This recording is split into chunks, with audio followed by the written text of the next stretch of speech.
رب الايه؟ رب العالمين. وبعدين قلنا الرحمن الرحيم، تلك نعمة تستحق ايضا الايه؟ تستحق الحمد. وكلمة مالك يوم الدين دي بقى دي عمدة اللي تستحق الحمد الكبير. ليه؟ قال لك لأنه لو ما كانش مالك يوم الدين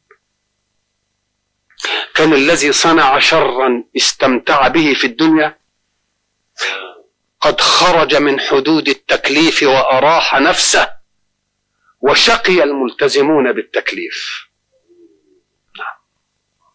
يبقى كونه مالك يوم الدين دي نعمة هي اللي بتوزن الوجود. ليه؟ قال لك لأن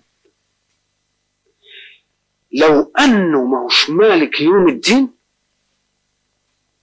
كان الإنسان منه إذا ما كانش قوي ما يعرفش يتحرك في الحياة.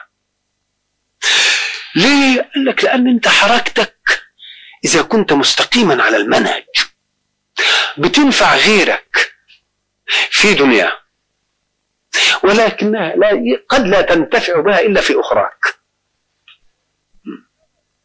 يبقى أكن ثمرة التكليف مش هتبان في الدنيا، لأن أنت سلوكك منظم بالنسبة لغيرك، فغيرك اللي انتفع بأنك كويس، إنما أنت شقيت بأن غيرك مش كويس. يبقى لو ما طمنيش وقال لي ده بقى ما أنا مالك يوم الدين، يعني ما تفتكرش إنها ضاعت ده عندي. يبقى طمني تطمين إيه؟ تطمين كامل. لما نيجي ننظر إلى كلمة مالك يوم الدين أو مالك يوم الدين قراءتين يعني، ولذلك تلاحظوا أنها مكتوبة في المصحف ميم لام كاف، وبعدين القراءة اللي تقراها ملك تبقى ماشية، وبعدين فيه مادة كده اللي يقراها إيه؟ مالك. ففي قراءتين. إذن أدركنا سر حذف الألف هنا علشان الشكل يخدم الاسمين. إن قرأتها مالك المادة هي، وإن قرأتها ملك تبقى الصورة موجودة عندك ملك. الله. فيه لما تيجي تنظر إلى المسألة دي تجد إن الناس لما قالوا إيه مالك وإيه ملك، المالك كل واحد يبقى مالك، أنا أملك عبايتي، أملك المتاع بتاعي، أملك أي حاجة، إنما مش كل واحد ملك. يبقى الملك له تصرف على المالكين.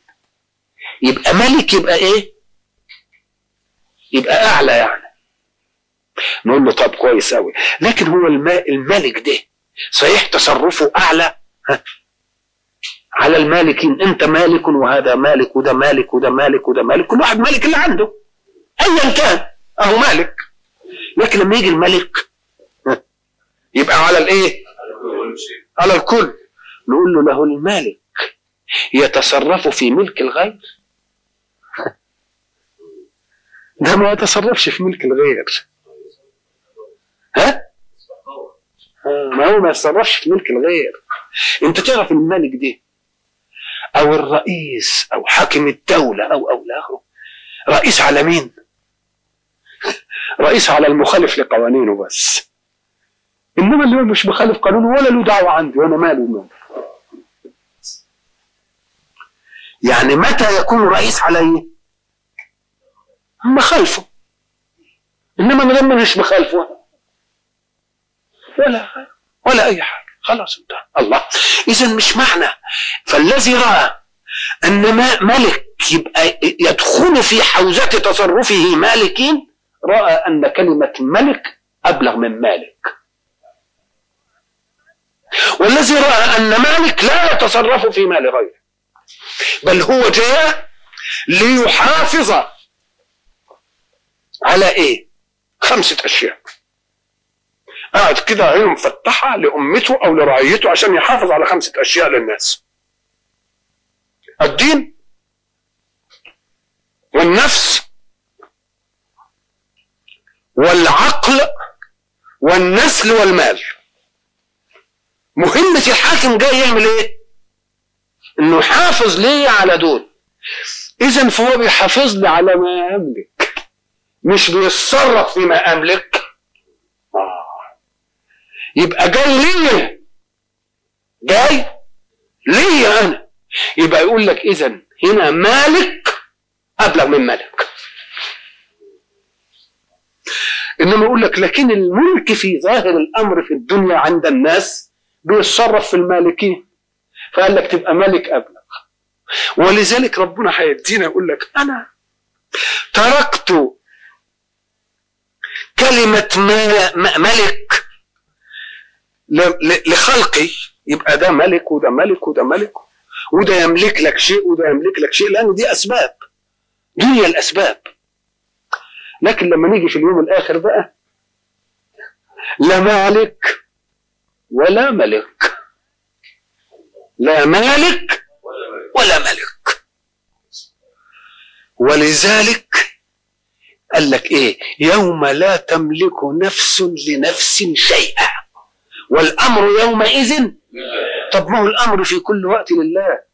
قال لك لان النمل ده بعض اوامره لخليفته في الارض، يبقى في دنيا الاسباب اللي احنا عايشين فيها ادى شيء من عنده لبعض الخلق، انما في الاخره لا.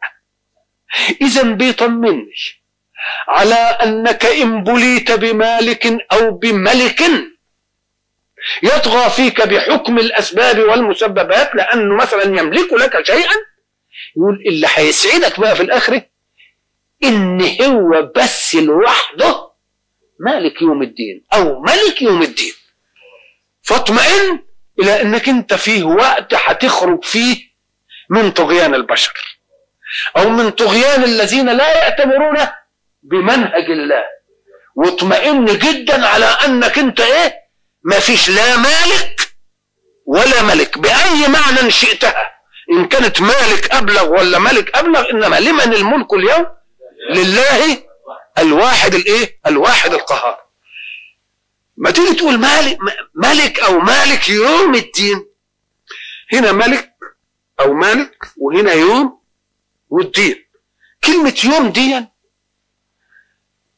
العرف الشائع او العرف الاصطلاحي او العرف الفلكي او العرف الجغرافي اللي بنعرفه احنا ان كلمه يوم بتبدا من وقت الى مثله في القابل، يعني من شروق الشمس لشروق الشمس مثلا، او من غروب الشمس لغروب، فهي تشمل ليلا وايه، ده نسميه اليوم، ده يوم فلكي او يوم ايه جغرافي. انما لما نيجي اليوم في التشريع عندنا نقوم نجد اولا مالك يوم، ويوم ظرف زمان، مش ظرف زمان، كل حدث له ظرف زمان، يعني زمان يقع فيه ومكان يقع فيه. أيوجد حدث أي فعل لا يوجد في زمان ولا يوجد في مكان؟ مش ممكن. لازم أي حدث وأي فعل يوجد في زمان وفي مكان. من الممكن أن يملك المكان، ظرف الزمان، إنما كيف يملك الزمان؟ ما يملكش الزمان.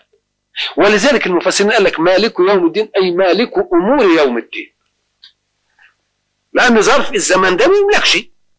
قال لك لا، ده ما يملكش عندك إنما عنده هو يملكه، لأنه هو اللي يملك إطلاقه. يقول يبقى يوم الدين اطلع يا يوم الدين. يبقى إذن هو اللي إيه؟ لا يجليها لوقتها إلا هو. يبقى مالك اليوم نفسه يجي إمتى؟ هو اللي يملكه بس، هو اللي ايه؟ اللي يملكه. بقى انت قست الزمان والمكان، والمكان قد يملك والزمان لا يملك بمقاييس ملكية البشر، لكن ده احنا بنتكلم في الله. يبقى مالك اليوم، يا تقول مالك امور هذا اليوم كله. طب هو متى لم يكن مالكا؟ قال لك هو كان في ملك ومستخلف في ناس، انفقوا مما جعلكم مستخلفين فيه، مديلهم حاجة، إنما في القيامة مفيش حد هيبقى في إيده حاجة أبدا. لمن الملك اليوم؟ لله الواحد القهار. طب ما هو كان قبل كده لمين؟ قال إيه؟ عند العاقل لله، لكن عند ظاهرية الناس ربنا مدي للناس تصرفات في أمور الناس، لكن في الآخرة مفيش إلا إيه؟ إلا هو. كلمة يوم بقى هنا هتطلق على ال 24 ساعة ولا هتطلق على مقابل الليل؟ تطلق على ايه؟ على مقابل الليل. أم قال لك سيروا فيها ليالي وأياما آمنين يدل على أن الليل مقابل لا اليوم. يبقى إذن اليوم هنا معناها الإيه؟ معناها النهار. لا، اليوم معناه النهار. 7 ليال و8 أيام. يبقى فيه ليال وفيه إيه؟ لا، أيام. هنا في المنطق هنا ليالي وإيه؟ وأيام. طيب هو مالك يوم الدين ده ما دام هنا الليالي والأيام يبقى اليوم هنا معناه النهار. هي القيامة دي هتبقى بالنهار؟ طب ده احنا ما نعرفش هتبقى ازاي، ليلا او نهارا، مش كده ولا ايه؟ طب يبقى سماها يوم ازاي ما دام اليوم عنده مش هو ال 24 ساعة، لأن جايب مقابله النهار، مش كده؟ يبقى اليوم جايب مقابله الليل، يبقى اليوم عنده مقابل الايه؟ النهار. طب يسماها يوم ليه بقى؟ طب ده احنا ما نعرفش هتيجي بالليل او بالنهار. نقول له تعالى، لأن النهار فيه استيقاظ الحركة، والناس قبل اليوم الآخر هتشملهم غيبوبة الموت. يبقى لما يجي اليوم كأنه ايه؟ استيقاظ، كأنه ايه؟ استيقاظ. ولأن في اليوم الآخر هنتعرض بقى للإيه؟ المجهودات والأهوال، وده محلها دائما الإيه؟ النهار ولا الليل؟ برضو الإيه؟ النهار. طيب أدي كلمة يوم. لكن إذا قال الله سبحانه وتعالى كل يوم هو في شأن، يبقى معناها إيه؟ إن أردت أن اليوم الجغرافي بتاعنا ده 24 ساعة، يبقى كل 24 ساعة هو في إيه؟ في شأن، مش كده ولا إيه؟ وإن أردت برضو اليوم اللي هو مقابل النهار يبقى هو برضو في شأن، يبقى كل نهار هو في شأن، مع أن شأنه لا ينتهي لا ليلا ولا نهارا. مفهوم ولا لا؟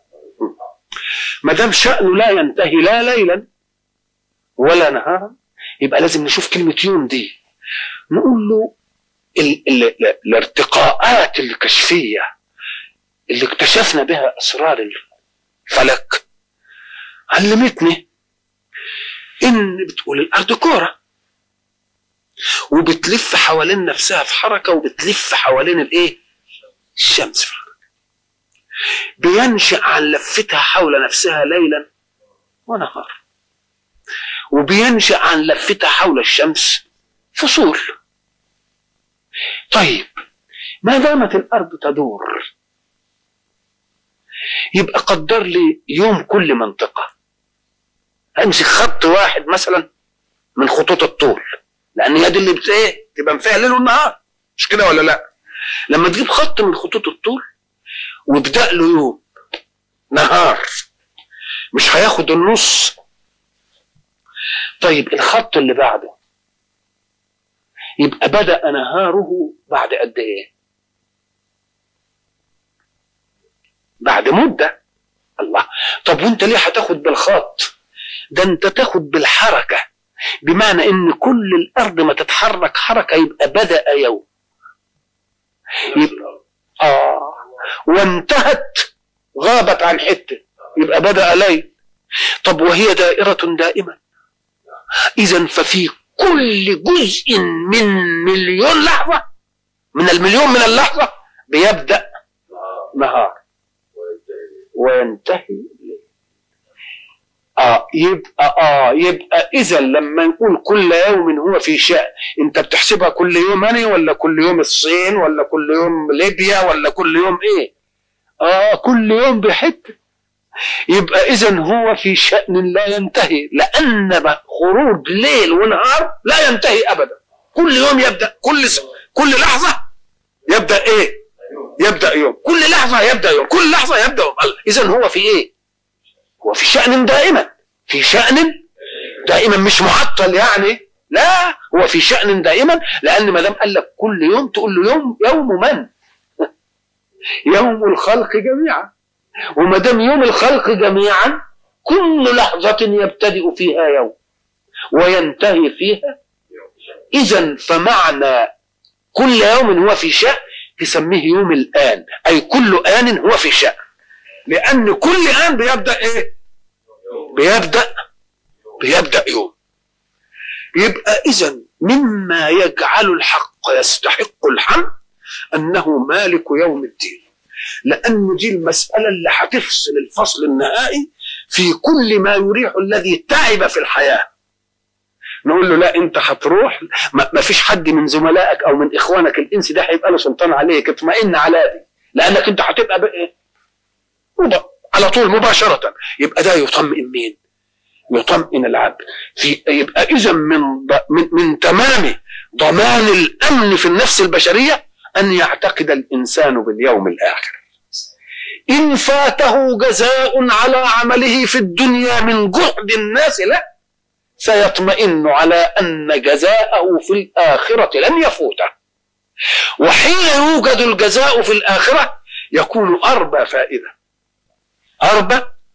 فائدة. ولذلك الرسول عليه الصلاة والسلام نبهنا لدي حين أهديت له الشاة، وكانت عائشة رضي الله عنها ترى رسول الله يحب لحم الكتف، لحم الرقيق ده. فلما جاء قال ماذا صنعت بالشاة؟ قالت تصدقت بها وبقي كتفها. قال كلها بقي إلا كتفها. نعم كلها بقي. انت بتقول اللي بقي كتف ده هو ده اللي راح، انما اللي بقي ليه؟ لأن الكتف أخذناه لأنفسنا، وغير الكتف اللي انت تصدقت به قدمناه لنا في اليوم الآخرة، يبقى هو ده اللي باقي. كلها ذهب إلا إيه؟ كلها بقي إلا كتف. ده بيدلنا على إيه؟ بيدلنا على أن الأصل الأصيل في النفع أن يكون النفع في اليوم الآخرة. ايوه، لان هو ده النفع اللي مش هينقطع. احنا كنا قلنا في حلقه ان كل نعيم الدنيا مهما تنعم الانسان اما ان يفوتني النعيم واما ان افوت النعيم. يبقى عظمه الاخره في الجنه ان النعيم لا يفوتني وانا لا افوت النعيم. يبقى اذا من الخير ان يكون نعيمي هنا او نعيمي هناك، لازم يكون نعيمي هناك. يبقى صدق رسول الله في كلها بقي الا ايه؟ الا كتفه. ولذلك دخل واحد على بعض الصالحين فقال له أنا أريد أن أعرف أنا من أهل الدنيا أم من أهل الآخرة؟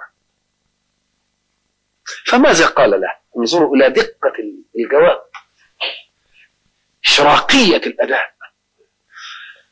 قال له يا أخي إن الله أرحم بعباده أن يجعل موازينهم في أيدي أمثالهم. ميزان كل امرئ في يد نفسه، لأنك تستطيع أن تغش الناس، إنما تستطيع أن تغش نفسك؟ أنك ميزانك في إيدك، تستطيع أن تدرك أنت من أهل الدنيا من أهل الآخرة. قال له كيف؟ قال له إذا دخل عليك من يعطيك صلة ودخل عليك من يأخذ منك عطاء، بأيهما تفرح؟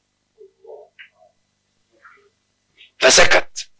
قال إن كنت تفرح بمن يعطيك فأنت من أهل الدنيا، وإن كنت تفرح بمن يأخذ منك فأنت من أهل الآخرة. ليه؟ لماذا؟ قال لك لأن الناس يحبون من يعمر لهم ما يحبون، فالذي يعطيني يعمر دنياي، والذي يأخذ مني يعمر آخرتي. إذن فإذا كنت من أهل الآخرة أفرح بمن يأخذ مني أكثر ممن يعطيني. ولذلك كان بعض الصالحين إذا دخل عليه من يريد صلته يقف له ويقول مرحبا بمن جاء يحمل زادي إلى الآخرة بغير أجرة. ما بياخدش أجرة منه، بيديني إيه؟ بيديني زاد. إذن فكلمة مالك يوم الدين دي قضية ضخمة من قضايا قضايا العقائد، ساعة ما نعرف اننا كلنا مردودين الى الاله، كلنا في الدنيا قد يرد بعضنا الى بعض، ولكننا في الاخرة لا نرد الا لله وحده. يبقى هذا امر يطمئن على ان ايه؟ المسائل كلها ستسير كما تحب، وانت الذي تضع الايه؟ الاساس. فلو لم يقل الله مالك يوم الدين كانت تبقى قضية مشكلة. لذلك كان الايمان باليوم الاخر من قضايا الركنية في الايمان. ليه؟ قال لك لان لو ما كانش فيه ايمان باليوم الاخر كان يبقى القوي ياخذ بقوته، ويبقى الصالح المستقيم هو اللي خد مقلب. لأن الذي لم يستقم أراح نفسه وأخذ كل شهواته في الحياة، والذي استقام وعاش في حضن المنهج وتحددت حريته، هؤلاء إن لم يكن هناك يوم الدين وربنا بس اللي يملكه كانوا يبقوا خدوا مقلب في حياتهم، ودوكم هم اللي يبقوا إيه؟ اللي يبقوا ارتاحوا. فقول الحق مالك يوم الدين تصوير عقدي يدل على أن المبتدأ من الله والانتهاء إلى الله.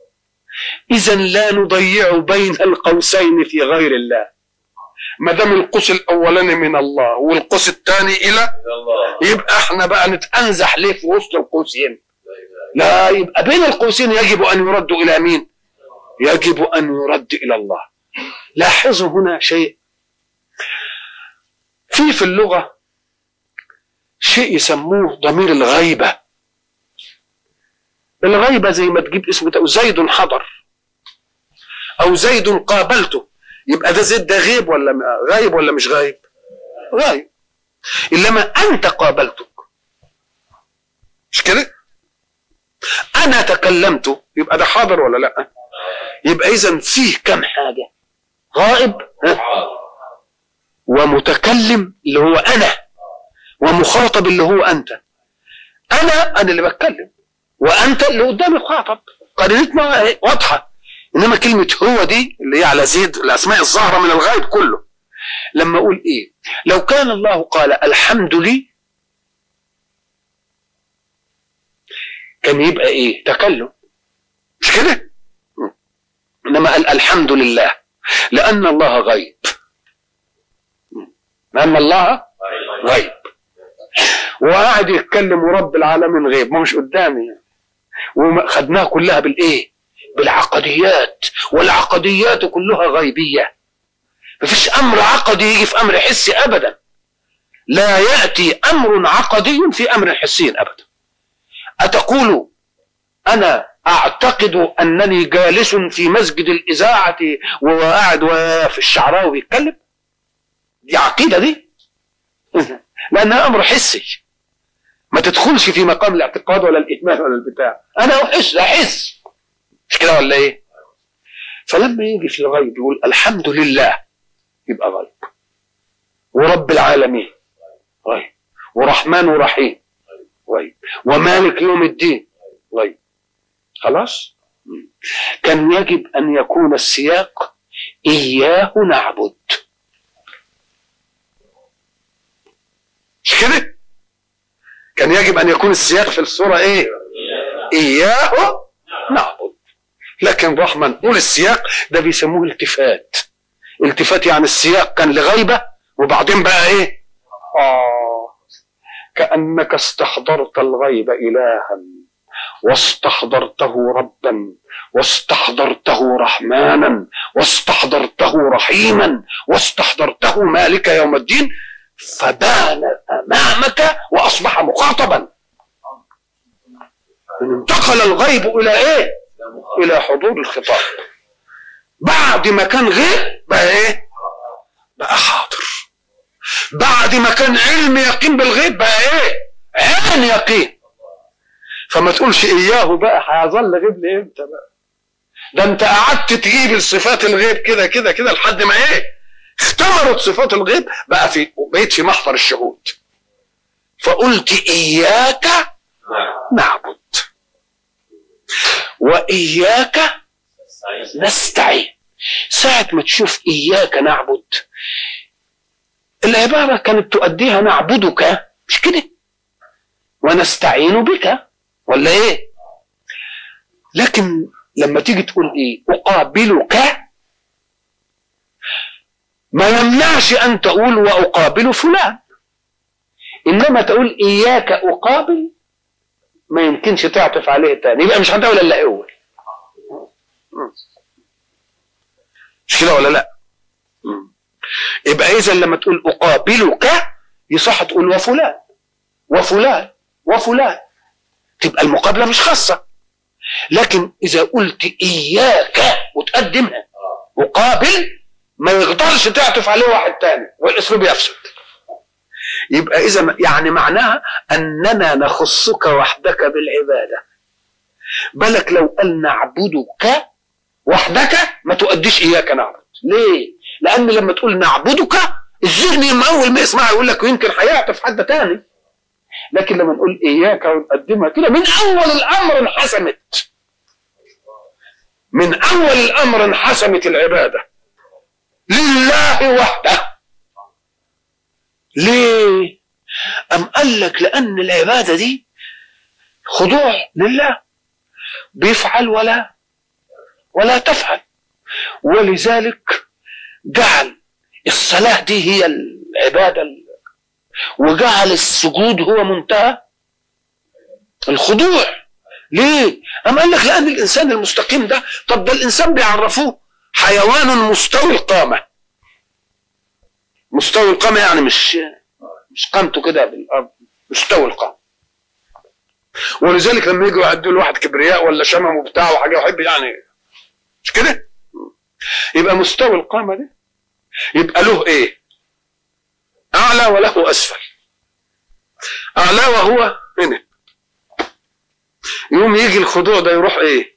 لو لا أعلى ده يخليه أسفل. شو الخضوع بقى؟ خضوع المطلق. فساعة ما تقول إياك نعبد أي نخضع. وأقرب ما يكون العبد في الخضوع وهو ساجد. ليه؟ لأنه بيكور نفسه. استواء القامة دي والراس المرتفعة الشمخة دي بتيجي عند موطئ الايه؟ عند موطئ القدم. الله. يبقى إذا كان ذلك في القالب، يمكن لو كان حكاية في القلب كده كنا ندريها على بعضنا، وانا انزل لله في الغيب وانت تنزل لله في الغيب. لا، هو عايزنا ننزل انزلالة مش قلب بس، قالب امام بعضنا عشان نفضح عبوديتنا لبعض. تبقى عبوديتنا، يبقى ما يجيش اللي اعلى مني ويروح يسجد لربنا بينه وبينه كده.